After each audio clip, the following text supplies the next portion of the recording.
historically speaking, during good times, people are more generous. The people in power are more generous and do social change. And he gives his example in the case of England.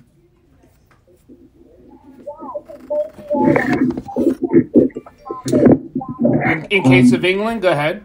In the case of England, he gives the Second Reform Act of 1867, the Civil Service and Army Navy Reform Act of 1870, university tests in 1871, women's suffrage in 1918, and various post-World War I and World War II reforms. So, well, thanks for Will for starting that off right off the bat. You Be the Judge. We're here every Wednesday at 6 p.m. Will was doing a reading. What's the name of the book again, Will? The Moral Consequences of Economic Growth. There he is. The Moral Consequences of Economic Growth. By Daniel Friedman, who is no relation. I will pick up that book myself.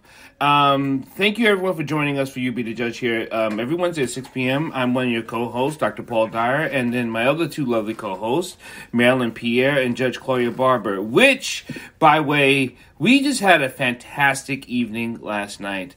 We'll get more into talking about that, but it's so lovely. We got to take a group picture. We'll share that one day. That we just so all over the map. So even though we know each other so well, we just don't get a chance to see each other all that much, do we, Marilyn? No, we don't. And yesterday, all three of us were actually in the same room, which I think it's the first time that has ever happened. So we recorded the historic moment and the picture. Woo! So okay, I want to make sure. Okay, I'm not wearing the same thing that I wore yesterday. Okay, so people do talk. But no one here was there except for me. And my memory's not that good with women clothes, so it doesn't matter. Oh, you'd be surprised. Oh my gosh, it's a harsh world out there for women. And I'm one of those complainers. Why does this have to look like this? How come this doesn't have any pockets? Oh my gosh, these shoes hurt. Why does it take so long to get ready? Look at this. Yeah, believe me, I could go on and on and on and on. This society is so harsh to women. It's just unbelievable. But I tell you... see, Zanita's shaking her head. Zanita, you shaking your head, right? She's like, yeah. Yeah. But while we're in this great conversation in this our caucus meeting, we had our next governor will speak into existence. Wes Moore was there, and Brooke Lieberman, who will win comptroller. I totally believe, and a lot of the amazing people. Shanika Henson. We just had this little great political meeting and talking about what is and what's coming and what can be if we pull together via voting and pulling together and supporting each other. But while all this great information is coming by, what is my co-host doing in her lap? I love it. She was needle pointing or crocheting. Were you crocheting? I was knitting. And I find it easier to do than to sit on a psychiatrist's couch. I've got to keep my mind occupied, otherwise, because the speech that he gave yesterday, I heard a longer version of it Monday. So, just to keep from interrupting and say, no, this word sounds better than when you used it yesterday than the one that, So, and also I get to create beautiful objects that I then give out as gifts to friends, and they claim that they appreciate it, and I get to brag about how I am an award-winning knitter and all that kind of stuff. So if you were sitting on the bench, when you get the chance to sit on the bench, will you be knitting? When I'm working, I write a lot. Like when I'm in court, I'm writing down what people are saying. Okay. So no. Okay. But there's nothing to write when I'm sitting there listening to the same speech for the 10th time, and going to as many events as I do. Yeah. And I actually enjoy that because I notice how things change just a little bit for different audiences. And I also notice how different audiences hold different politicians accountable. I think that's one of the things that we need to talk about as well. Because, it's not just vote and then wait until the next time it is for you to vote. It's vote and be very clear about what you're voting for and let the person why you're voting for them or why you're not voting for them, and then hold them accountable while they are in office, whether you vote for them or not, because they're still getting paid by your tax dollars. So you're still the employer for them. So one of the things that recently happened since our last show that we can talk about today, I've been thinking about it because she died on the 8th, and I'm talking about Queen Elizabeth. She died on the 8th, and that was a Thursday.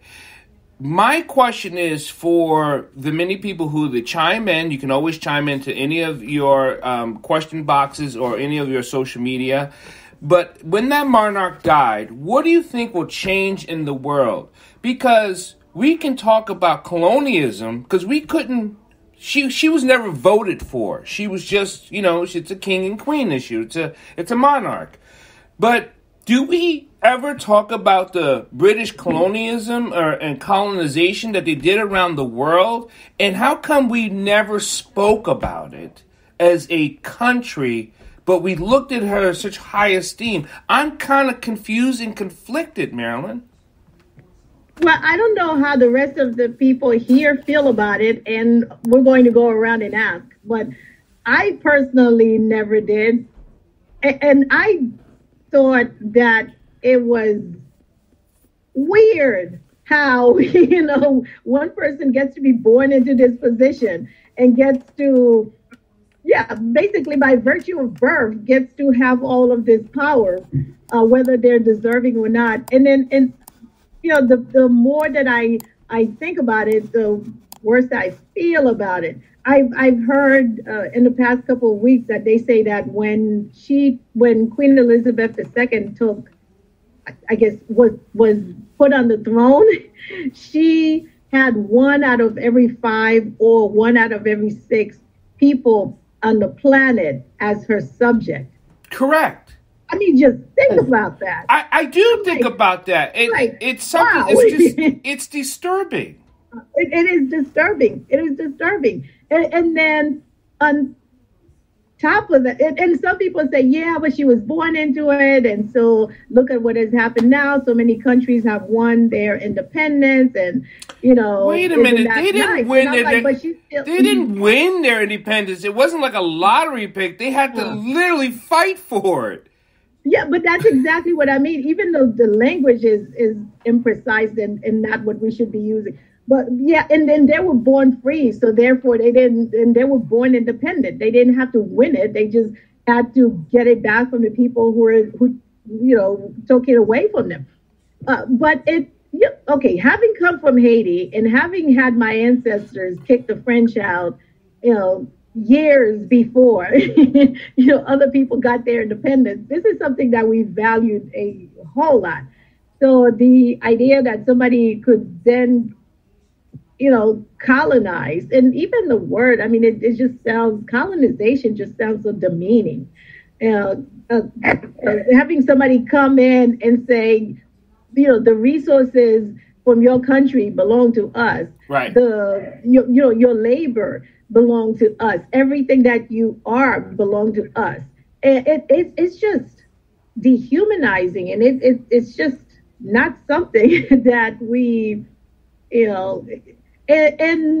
her situation, it didn't even matter that, people were people. And even to this age, when you listen to Meghan Markle, I'm not a big fan. I know some people in my household are huge fans. I've never watched her. I remember the first time that they said that Prince Harry was going to marry a black woman, and I was like, oh, where is she? What does she look like? Oh, it's Meghan Markle? Yeah, it's Meghan Markle, and she's standing right there. And I looked at her, I was like, she's a black woman? You know, if I saw her in a crowd and they said, pick out a black woman, but that's neither here nor there. But the fact that the fact that the royal family would discriminate against her as a black person, I'm like, oh my gosh, what would they think of me? You know what I mean? But isn't they discriminate against her because they're entrenched in colonization? I mean, it's hard to accept people when you used to control people. I mean, it's deeper than that. It's a caste system that operates there, right? But it's also the fact that actually, I was listening to a reporter talk about the British as the procession was occurring this morning, and she said that British people are huge critics. I was like, they sure are. They have a whole bunch to say. I mean, a whole bunch to say, and they don't bite their tongue. And when you say somebody's a critic, you're really saying that, they're not speaking positive praise about people. Mm-hmm, mm-hmm. And they're not when it comes to Meghan Markle. Well, and it's one thing to inherit something; it's another thing to continue it. Yeah, somebody was saying to me, "Yeah, but she inherited; she didn't know any better." Blah blah blah, and I'm like, "No, I can't accept that." Who are you talking about? Who inherited what? The Queen. The Queen inherited her situation, and she didn't know any better. Yes, she inherited her situation, but I'm not sure that she didn't know any better. So I don't know the woman. I don't know what's in her heart. I don't know what's in her mind. I haven't paid that much attention to them because, frankly, I don't find them that interesting. But we're talking about colonization. That's something that we refuse to ever have looked at, even though when she was alive, they still owned people. They owned countries. They still own countries. It's part of the monarch. That's disturbing to me. And I think we base a lot of our politics, even though we don't have a monarch system, we don't have a king and queen, I still think political leaders believe they can own certain things or aspects about the human life when it comes to people in the United States. I still think that's why certain places aren't doing as well as other places. I think it's part, and it seems like, well, what happened to all of our system? The Senate, the House, the legislature, the executive branch, judicial branch. It's supposed to be split up so we can have this balanced system. But somehow, somewhere along the line, we're down this. It's not balanced anymore. It's the same.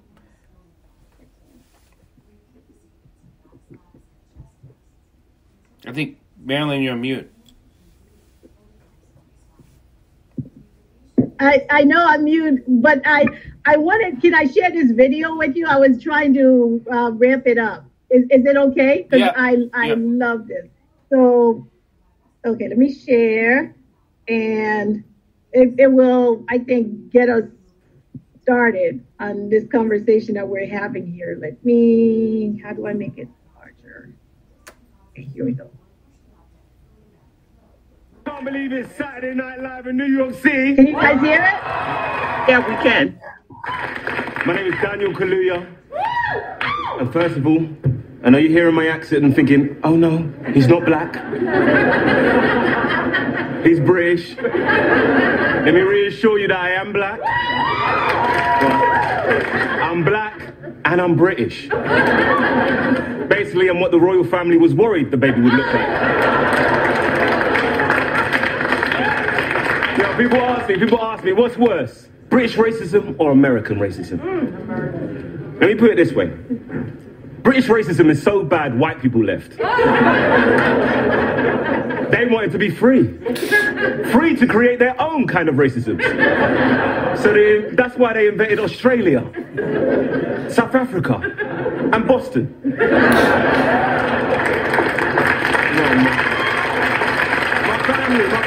My family's from Uganda. My family's from Uganda. Anyone from Uganda here? That's my auntie. She is.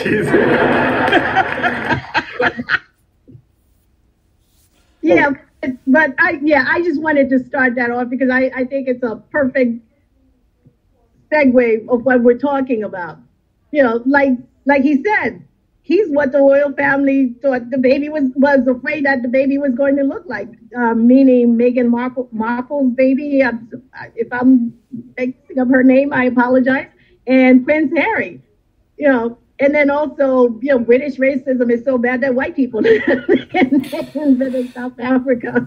And we know how Australia and Boston. Right. And we know what they did in South Africa. We know what they did in South Africa. So exactly. That's why I was queuing up the video because I thought that was just so hilarious. Before we get into talking about last night in Westmore's talk, and I would like to talk about what he said for the country, I do also want to pull up a clip that's something that just came out. And let's see where that is on my... So this is what Illinois is now going to be beginning in January 1st, where it's non-detainable offenses. Now, with these attorneys here on this, aggravated battery, aggravated DUI, aggravated fleeing, arson, burglary, and people can read this. So, Marilyn, I want your take, and Judge Gloria Barber, and whoever attorneys are on this. What do you think about this non-detainable offenses beginning January 2023 in Illinois, and how horrible is this act? And it's called the SAFE Act. Safe for whom? Exactly. I mean, because I understand that I'm assuming this is pre-trial. So these people are presumed innocent. They haven't been found guilty of anything, right? They have been. They've been detained. They don't hold them. So you get picked up for burglary, we don't hold you. When you get picked up for kidnapping, they don't hold them. You get picked up for second-degree murder, you're not being detained for none of this. So, yes, you committed the crime of second-degree murder. We still let you go. Well, I mean, isn't this pretrial stage so the person has only been arrested and they have to appear before either in this, first of all, this is Illinois. This is not the state of Maryland. Right, it's Illinois, right. But it's coming to other states. Other states are adopting the same principle. May I be heard for a minute? Actually, Will, go ahead. Okay. I think this means that if they would let you, if they would release you on bail, if you had the money and you're poor, they will release you in the same way that they would release somebody, rich person with money. I think. Well, I think it's a bad idea, and maybe it's because this is the conservative part of me. Well, I have the. Well, I think that this is the public safety part of you. Because I understand that these people have only been as of January alleged charged, to have committed these, and it's an allegation. And it's an allegation, but the only one that I could think of actually is burglary. That if somebody commits burglary, is alleged to have committed, even burglary, though it's a property crime. Here's my concern, as opposed to the other ones, which are actual physical. One of the January 1st, 2023, the following things will go into effect, and people need to be aware of this. It abolishes cash bail for almost every offense.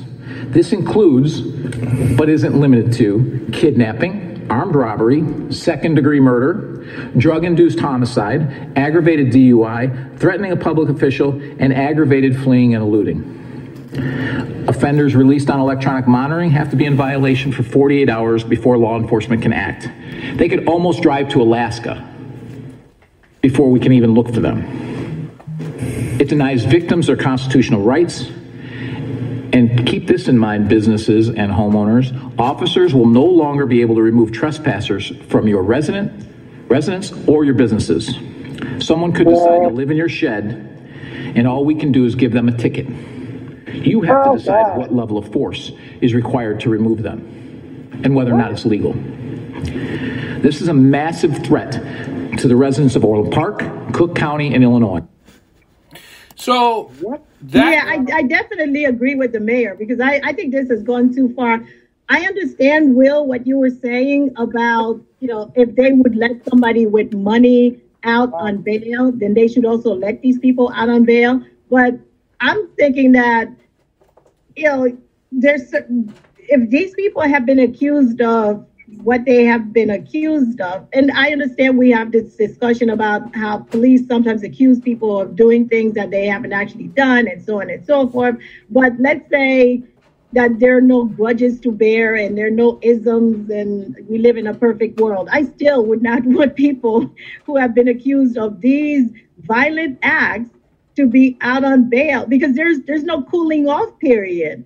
Well, and there's a strong argument that oftentimes law enforcement makes, and that is that when we arrest these people on burglary and you release them on their own recognizance or even on cash bail, they go back out and commit other crimes.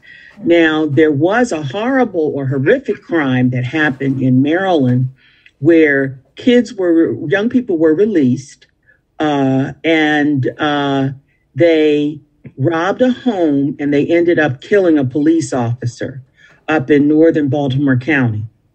And it resulted in not just the young person who ran over the police officer being charged, but all the connected people who were part of that burglary. They too got charged with capital murder.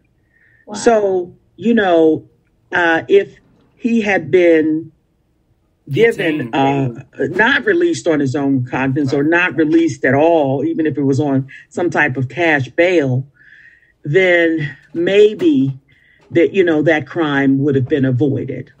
But we know May I be heard once again? Yes, Will. What I heard this was the mayor say that that what Illinois has done is if we would have released you on bail for the crime that you were committed, we will release you without bail. Now, if they would not have released the person on bail with bail, then they would not release him even without bail. But, that makes sense. I would have voted for that. No, but I would have voted for that too. But what they're because saying, it becomes a financial issue rather than a safety issue. But what they're saying is it's non-detainable, so they're not detaining them for these crimes. As of January 1st, 2023, the following things will go into effect, and people need to be aware of this. It abolishes cash bail for almost every offense. This includes, but isn't limited to, kidnapping, armed robbery. Oh, but that's what the mayor is saying. Mm-hmm. He's saying it abolishes cash bail. Right. So it becomes a financial issue that somebody is not sitting in jail just because they cannot come up with $50 or they don't have a friend on the outside who could, give them $50 so they could put up a cash bail. Now, see, here's the distinction.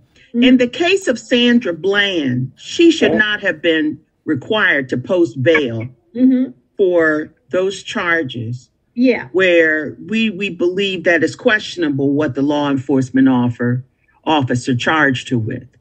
Mm-hmm. So, she should have not been she lost her life the way she did by just being held in custody and not being able to come up with a cash bail to, for her release.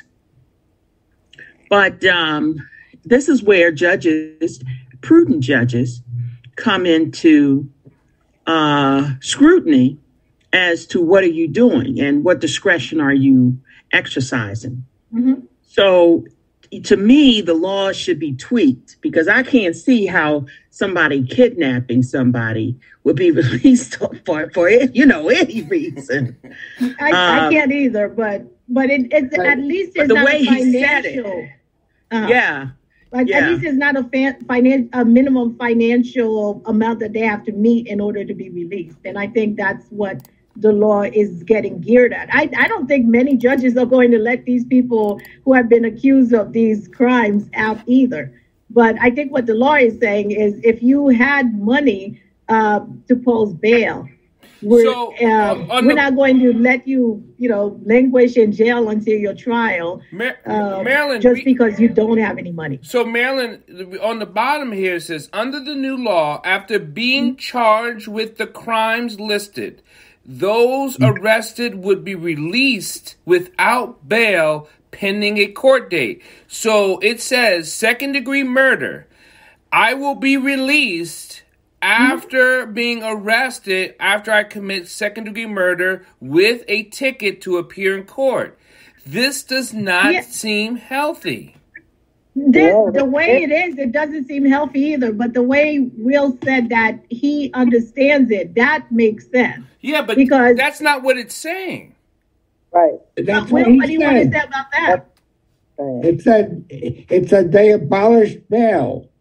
Cash bail. Will, under here, it says, I'll read it on the bottom, it says, under this new law, after being charged with the crimes listed, those arrested would be released. Yeah. He's overstating the case. Well, how is it overstating? You're going to be released. But it's not automatic. If you commit the exact same crime and you're rich, and they say we will, if you post bail, we will let you out. They now say you don't have to post bail. If they would have said whether you're rich or not, we're going to keep you in jail. We're not going to let you post bail. Then they're going to let the guy, the poor guy stays in jail. Mm-hmm. Rich guy and poor guy are treated alike. Mm-hmm. Mm-hmm. As I say, I would have voted for that. I don't see how this is going to, because to most of the communities that's going to be truly affected by this is lower economic communities. You mean the community's going to be impacted? Absolutely. We're not talking about a rich white guy who gets drug-induced homicide and he goes home. We're often talking about a drug-induced person that's living on the street that commits a crime. He gets released. He's going to commit another crime. Right now, a poor guy, and let's make him a main wage earner. A poor black main wage earner is arrested. He has a minimum wage job. He can't raise bail, and he sits for a year or 2 years or God knows how long. Horrible. See, and there's an awful lot of that. Right. Khalif This Browder. is what this law is trying to remedy. Because the statute, that's what the statute is trying to remedy. That you're not languishing in jail just because you don't have enough money to make bail. If they would have let some rich guy out under these charges, under these circumstances, we're going to let you out so that you could go back to your job and support your family rather than wait months and months and months in jail. In the meantime, your family is not being supported. I just don't feel, I think this pendulum swing, I agree with what you're saying. I think what comes down to, it comes down to what Judge Claudia Barber has been saying. It depends a lot about these judges' prudency. Does this fall into the lap of per judge to say, yeah, you go home, or yes, you be detained? Or is it no matter what, everyone goes home? Okay, let me give you an example of, I think, what this statute is trying to remedy. I forgot the young man's name, the one who was accused of stealing a backpack in New York. and he was in Rikers. That's the Khalif Browder case I was saying. Yes, exactly. Thank you. So he could not come up with bail. And so he spent all this time in jail waiting for a trial. And his trial date would come up and they would say, if you plead guilty, we will release you that day. And he said, I didn't do it. I'm not pleading guilty. And so kept on going and going and going until, they finally released him. And they found out that he, in fact, was not guilty because he didn't do what he was accused of doing. But the psychological toll that took on him, left him so traumatized that he ended up committing suicide. Right. I think that's what this law is trying to remedy. They don't want people to be in jail just because they don't have enough money to come up with bail. So what about the people who aren't the Khalif Browders and who are criminalistic, who do get released, who ends up killing more people? I don't think judges are going to do that because I think judges know that we don't know. But they have we don't know. Because we judges don't know. are humans and they're not perfect. But I don't think most judges are going to look at these allegations and say, oh, yeah, why don't you who could put up, let's say, $100,000, you could walk out on a second-degree murder. Judges are not going to do that because they maybe know not. But see, here's the thing: maybe not second-degree murder, but that's one of the but non-detainable charges. But like I said in the other example, this story that I'm sharing with you about the cop that was killed, right? She was run over, and it was horrific, and the community was outraged. But then of course, when you traced it down, it was some judge who released the child or the youth for burglary, and it was during that time period where he was released and waiting for that trial when he committed this capital offense of killing a police officer. And, it, of course, it created outrage in the community. And of course it should have. But I think that the way judges think about things is they think about the one exception. All this other time that they let people who were alleged to have committed burglary out on bail, nothing happened. So there was no reporting. This one time something happened, and that now defines the judge's career. And so they think about that when they think about whether or not they're going to let somebody out on bail, because they know it's the one time that somebody goes out there and does something, that's what's going to come back to them. It's not all these other times that they've let people go on because they have their lives, they have people to support and things of that sort. So they're extremely conservative, and I just don't see a judge putting his or her career on the line for people who have been alleged to have committed these horrific crimes. I have to go in and out because I have 2 other meetings, but I will be back. As always, I enjoy this.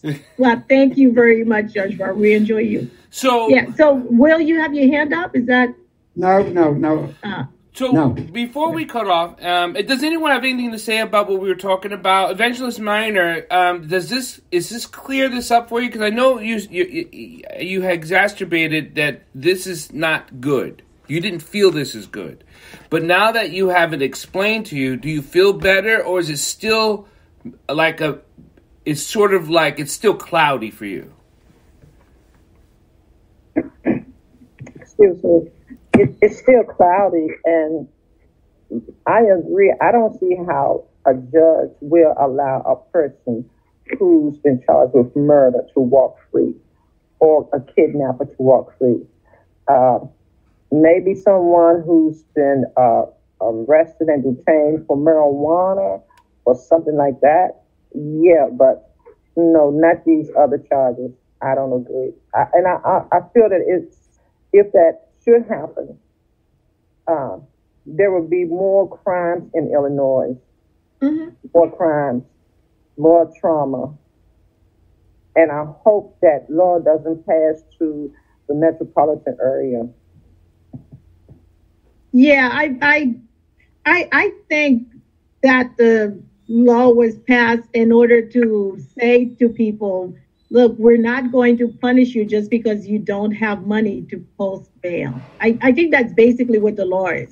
And like I said, I don't care how much money that somebody comes up with. I doubt that somebody who's been accused of, second degree murder, for instance, is going to be let out on bail by a judge, because if that person flees the country, and that's also something else, that person who could come up with that bail probably has the ability to flee the country. And the judge knows that as well. And the judge knows that the one time that I do something and someone, that I rule one way and someone doesn't follow what they're supposed to do, I'm the one who's going to be left holding the bag. So I don't think that they're going to say no.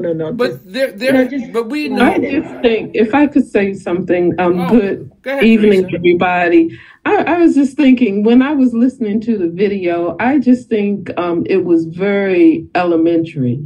Everybody, correct me if I'm wrong, but everybody has to go through a bail hearing. And at that hearing is decided whether to grant bail. Now, to me, what the person on the video didn't show was all of the steps. Maybe those would be under consideration for not having bail. And just like you said, Marilyn, it is up to the judge. And it's about equity. It's about Black people being in the prison, in the criminal justice system, which in 2022 is 2.2 million, and 38% of those are Black people. So that's a lot of Black people in that system, which really, when you talk about bail and how it just sucks out any resources that can be used for other things that are not used, that can be used because people are posting bail for these crimes. So I think it is about equity. It is about equity. And but it's also, I know that you have to have a bail hearing in order to get bail. So it's not like they're just going to let anybody out because they fall under this particular statute. So Teresa, explain when it says would be released without pending a court date or a charge with a crime listed, those arrested would be released without bail. So where does a bail hearing come in that? I'm not sure. Sorry. Okay, yeah, if Marilyn, you answer answer that. You're an attorney, but I just think that there's more to it than them putting this up this particular PowerPoint slide. Yeah, there is more to it. And I'm looking at this slide, and I think it's quite misleading. Okay, without bail means that there's been a bail hearing, and a judge has heard that this person has connections to the community. This person is not a flight risk. This person is a person who is supporting his or her family, and the family's in need of that support. This is the first time that they've ever been involved. And a judge has to hear so much in order to put to set bail for anyone. So that's what the bail hearing is. So after the judge hears so much, sometimes the judge hears, oh, this person owns $1 million house, in which case, the judge says, okay, well, then I'll set bail at, 250,000, 500,000, or $1 million. Just put your house up, which means that if you skip bail, you lose your house. You understand? Yes, but if somebody has no asset, you can't say, put $50, I set the bail at $50. Maryland has just passed a law about 4 or so years ago where they were, just as a matter of equity, they wanted to make sure that people were not in jail pre-trial just because they couldn't come up with $100 for bail, for instance. And so they said, all things being equal, if this person doesn't have $100, release them on their own recognizance if they've met every other requirement. Right.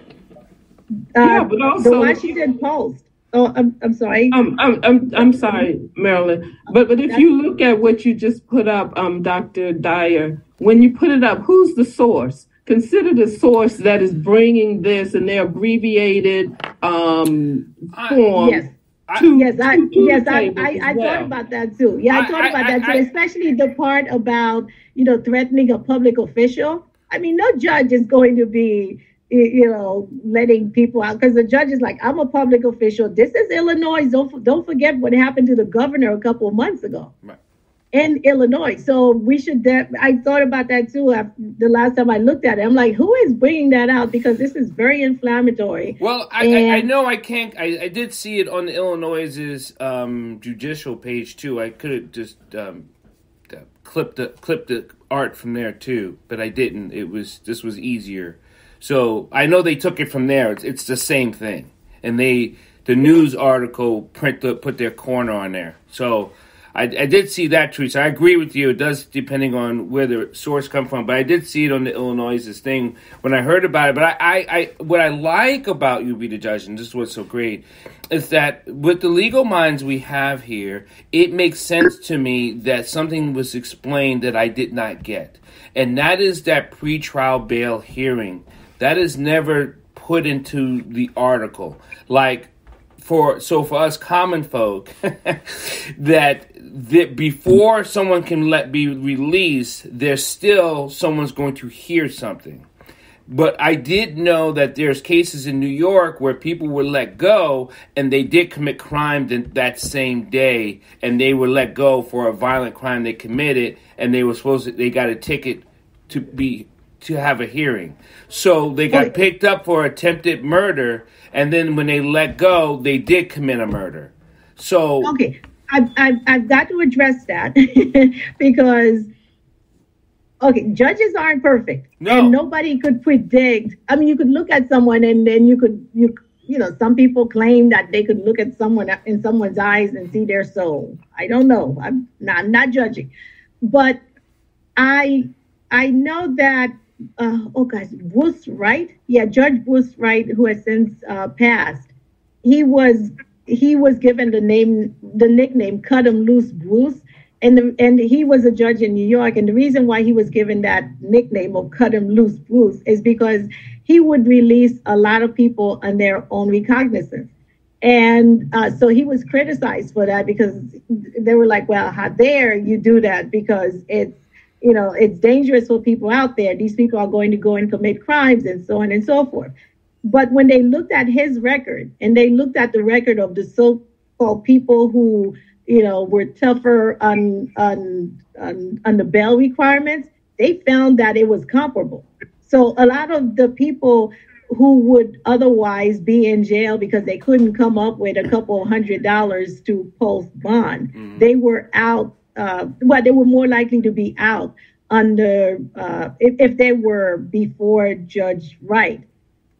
But it doesn't mean that they were more dangerous. It doesn't mean that his record showed that more people committed crimes. Yes, there's always going to be, this person who has committed crimes that a judge lets through. But as I stated before, judges are not perfect, and when we don't have a perfect system, so there will always be that example that happens. But but people don't see the other side. They don't see all these people who have just been accused of doing something and been locked up, who are in jail, and their whole lives basically sometimes have been ruined because if they're some people.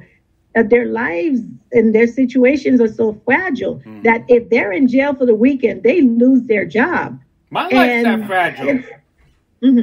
Yeah, I don't know how many lives aren't that fragile. I know my life's that fragile. You lock me up for a weekend, it's going to hurt a lot. Some people have a bigger cushion. I don't know. Oh, gosh. Have you guys seen the movie Parasite? No. It won Best Movie a couple of years ago. It's a movie that's in Korean. Yeah. Oh my gosh, it is a masterpiece. It is a masterpiece, but it shows the different class levels.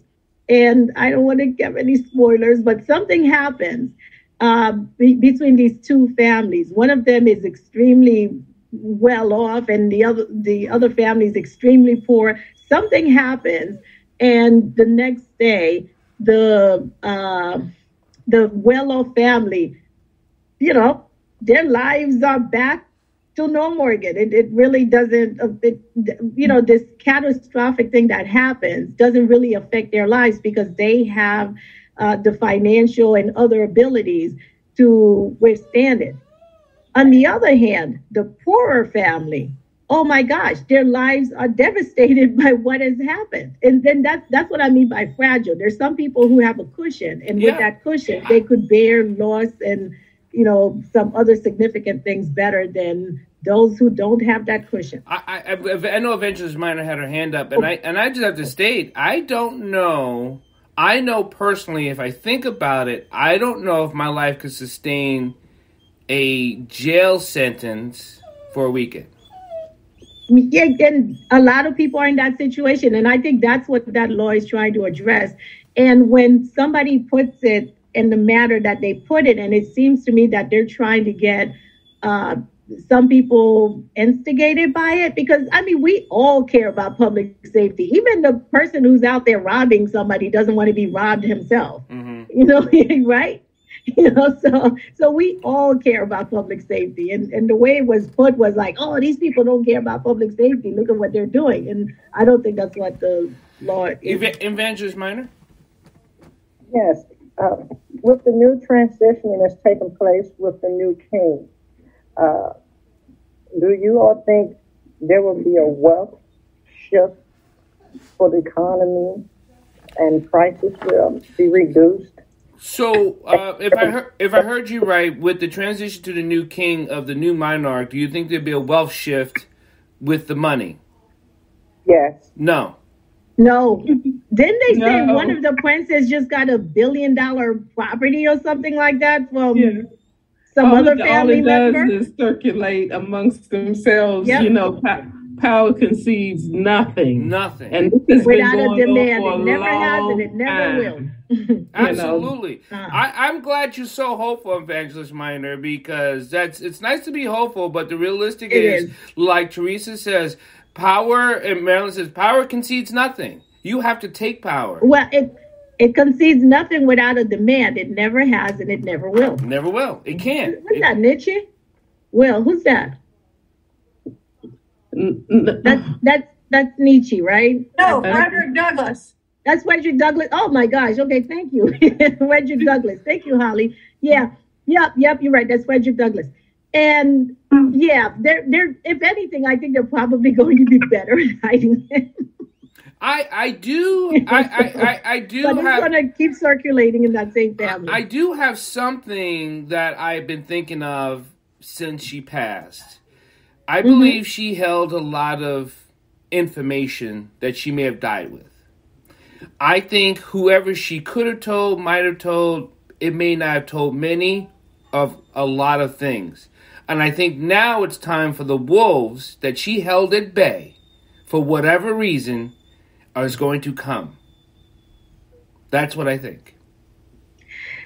Well, we have to also continue to consider the role of Parliament in this whole scheme of things. Right, but don't you believe, Teresa, she had that, she didn't control the laws of the country, you agree, but she still had that phone call. And I still think a lot of things Parliament may have done or not done or didn't continue to do probably came from a phone call. They talked about that. They talked about how she has had 15 prime ministers. Yes. And how every week they have an audience with her. That's right. And how she would give them advice and things of that sort. But nobody has ever said, hey, the Queen gave me advice, or this is the advice that the Queen has given me. So nobody knows whether she was completely bonkers or whether she was this great scholar who, would give this sage advice. Well, and I think you want your country to believe it's a democratic country, even though you had a queen that's still sitting on her throne. I mean, so you have to give the appearance of some democratic movement. At least, I mean, you don't want the country to go like she is still ruling everything.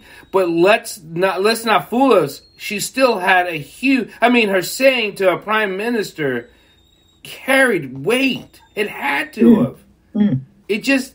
I mean, if I were British, I'd be upset because here I am paying for all these people to live this lavish lifestyle out of my tax dollars. And, I'm looking around and I'm like, I have a semi-detached, and they've got all these palaces with rooms that they couldn't possibly use. I think I'd have issues with that. What do you think, Evangelist? But the British people love tradition more than, because they've had this fight for a long time about supporting the monarchy as opposed to doing away with it. And they're like, on the other hand, I like tradition. I like all of this. So we're going to keep it for the most part. There are, of course, people who don't like it. But the fact that they have all this attention and, shown on the light is shown on them. I think the people like that for some. I mean, and Zanita, you make a very good point, but I just couldn't, be happy with the idea of supporting, let's say, the Kardashians. Let's say the Kardashians were the ruling power and they were the kings and queens or whatever. I cannot imagine that, every whatever, I'm going to go out of my pocket to pay taxes to support that family. Especially wait a minute, we do that now, Marilyn. We do that now. Who are you kidding? We do that now. Well, and I'm not happy about that either. If you're talking about, how we subsidize rich people's lifestyle, I'm not happy about that either. I complain about that as well. So I'm just continuing my complaints. But what Will said you want to say? Sorry, Zanita, go ahead. Oh, I said what you said earlier about why we don't talk about the colonization by the British, because we're a product of Britain. We are just their offspring who took it to another level. We learned and we made it worse. So the South Africans had said from the Americans the playbook on how to discriminate, how to differentiate. So yeah, we're just a product of them and it's in their DNA. That's what I believe. I think it's in a lot of DNA that we are still the fabric of even how our country is being ran. I think we're still being colonized in certain aspects. We don't call it colonizations. We call it economic depression. We call it people who can live very well and some people don't live. I still think it's colonization because I still think there's corporations that do, right? And there's corporations that can, and there's corporations that control. So you have do, can, and control. And then you have other people who cannot and will not and have to work for the corporations. That's colonization to me. Yeah, it is in another form. And since we're talking about that, I'm remembering Isabel Wilkerson, who talks in her book, Caste. She talks about how America did such a great job in terms of, controlling its people and the methods that they used, that the Germans came over here to learn the methods and they thought that it was so harsh they didn't want to try it back there. And I'm like, oh my gosh, the Germans were, thought that America was harsh. Well, it's also how apartheid in South Africa was based on the what Jim Crow, the Jim Crow South. Right. Exactly. Wilson didn't talk about South Africa so much, but if they looked at the apartheid in South Africa, they would see the same blueprint that was in the South. Evangelist Reiner? Yes, that's go ahead. Yes, we're living in the last days. We are all witnessing prophecy being fulfilled. The scripture says the wealth is set up for the just. And I'm hoping that with this transition, the just is justified and the wealth is set up. And we shall see a breakthrough from this new transition. Yeah, I think the breakthrough is going to be a lot of bloody people in the streets. I think that's the breakthrough that's going to happen. I just don't see any way around it. And I'm not a cry wolf person or a fear or anything. I just think there's too many people who are very has anxiety driven. Too many people, I think, were separated by idealistic ideas that we don't have conversations. We don't have conversations like, think about your week. Do you have conversations like this you have here on Wednesday on the average? I often try to, but a lot of people are reluctant to because they just don't, and I'm a great person to be like, I want to hear what you have to say. It doesn't matter if it's for or against. I want to hear your thoughts. And I think I bring a lot of that thoughts to, I heard that this week. So, but a lot of people don't have these conversations. And I'm in companies or public places where people are only talking about things they agree with. That is not a conversation. I mean, if we can only talk about the rest of us what we agree with, then how are we understanding each other? And we're not. I still hear white people say those people, right? I hear black people say those people. They're not even mentioning, the cultural difference. They're just talking about the separation of people. That's not good. That's not healthy. Marilyn? I think that's one of the things that I appreciate most about having the conversations that we have. We are very respectful of one another and what other people think, and we actually listen, and we are not afraid to tell them that we don't agree with them, or we agree with this part and not that part. And nowadays it's very difficult to have a conversation with some people, because if you don't agree with them 100%, then you're evil, you're bad, you're ignorant, all sorts of negative, adjectives is what they use to describe you. They cannot stand the thought that somebody just doesn't agree with them 100%. If you agree with them 99%, that's not enough. You've got to agree 100% or else. So before we take off here on You Be the Judge every Wednesday at 6 p.m., you can always hear us on iHeartRadio, Apple, or where you get all your podcast tunes. Just put in You Be the Judge, Bridges Live Presents.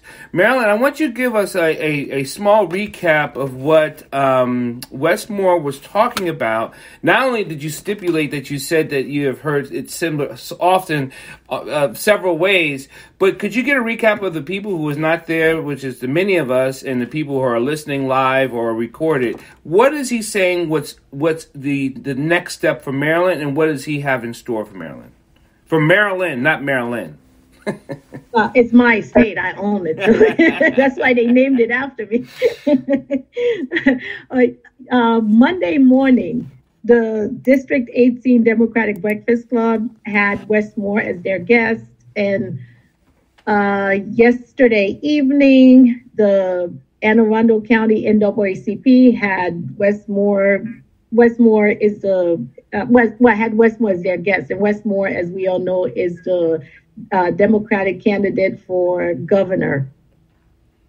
I hope that 3 times is the charm, because we lost 2 gubernatorial races in the past 3 elections, and I'm really hoping that this time we get Westmore, not only because the other candidate is, is very admiring of Donald Trump, and that worries me, but also because it seems that Westmore is is somebody who really has hope for Maryland and really will try hard to achieve the hopes that he has for Maryland. And I think that this is something that we should look forward to, and to make sure that he, is able to get to a position. But we do have to hold his feet to the fire when he gets to that position, because people tend to forget, what they say out on the campaign trail. I'm not saying I don't know the man well enough to say that he would. I'm just saying that, we have to do our part as well. So what do you, I guess, so what do you think, what was the one thing you keyed on that he has said that he will do for Maryland? Well, being I am who I am and what I've been going through in the past couple of years, he did talk about the judges and his concern that because Claudia was at the meeting as well. Judge Barber, who just left us a couple of minutes ago, she was there. She asked the question about the judiciary. And he did say that this is something that he would look into and make sure that it reflects not only the state of Maryland, but it reflects what he wants to see happening in the state. So that's good. He talked about the environment. And to tell you the truth, I would Maryland, as Delegate Gabe Acevedo was talking about in a meeting I just had, was talking about Maryland being a coastal state and how we should really be worried about the environment, because with the water rising level and things of that sort, being a coastal state, we're going to feel it a whole lot sooner than the people in the Midwest, for instance. So we've got to keep our eyes on the environment and make sure that we make sure that we do what we can to slow down climate change. One of the things I know I liked what he said last night was that we do have to pull together. We do have to make sure that we hold ourselves accountable, because this is an opportunity to bring our state together, because we have been fractured. And the other thing I like what he says is it's about the mental health issue. We have been struggling as a country and as a state, and we definitely need to be more focused or hyper-focused on how we send out our police officers or our responders or even people who are getting called for mental health issues or for issues. A lot of them are mental health. So what I am going to say is, let's say Westmore does not win. That would be the last time I will be living in Maryland. And I'll tell you why. It's because... Can I interrupt you for just 1 second? Yeah. I really thought that the question that you asked about the veterans and the mental health issue was excellent. Yes, I actually thought that was the best part because he really understood that question really well, not only because he is former military himself, but he, as well as everybody else in the room, was thoroughly impressed with you having 55 service jumps. I mean, that's incredible. 55 Congratulations. Combat jumps. I've had more. Sorry, 55 combat jumps. Wow, that's even more incredible. We just couldn't believe it. And like he said, I can't believe your knees are still holding well after all these jumps. 55 combat jumps. Yeah. Oh my gosh, that's incredible. I hope you have the Medal of Freedom for that or something like that, because that's excellent. I do. I actually have 2 Bronze Stars. Oh wow, very good. Ooh. Yeah. Where to bow to you. If you leave Maryland. What? Yes, please continue. So, so what I am going to say, if Dan Cox wins, the day he wins is the day I move out of Maryland. And where? Out of this country. I'm done. I'll be done. I'll be done. And the reason why is because Maryland will fully understand who they really are and what they have always been, and they cannot hide it anymore. What they've always thought that they were this liberal, this democratic, that, and how they felt about communication and community, it would be, my language, full of shit. Because Dan Cox, what he is as a person and what he stands for, he should not even be allowed to run, let alone win a governor's seat. That's all I'm saying. I think Westmore's a better person, but I think even if he comes absolutely somewhat close, Maryland tells on themselves. Yeah, there's an issue about that as well, because there's some states where people who were involved in the January 6th insurrection, some people call it an insurrection, some people call it defense of America, whatever language you ever want. But there's some states where they are not allowing people to do that because they see that as an act of treason. Right. But in Maryland, here he is. So I understand how you feeling about that. And I remember when I heard them announce that Donald Trump was the winner of the presidential race in 2016, I said, okay, I will not be leaving the country in the next 4 years. And I didn't, because I just knew what would happen if I left the country, because I know what TSA does to me every time I fly. So we'd like to thank everyone for listening to You Be the Judge. We'll see you next Wednesday at 6 p.m. Please be safe, be kind, be compassionate, and be active. We all want you to see you here next Wednesday. If you can't be here, let us know that you're okay. We love you and we thank you. Thank you, Marilyn. We love you. Thank you. Thank you for joining us. Bye. See you guys next week. Bye.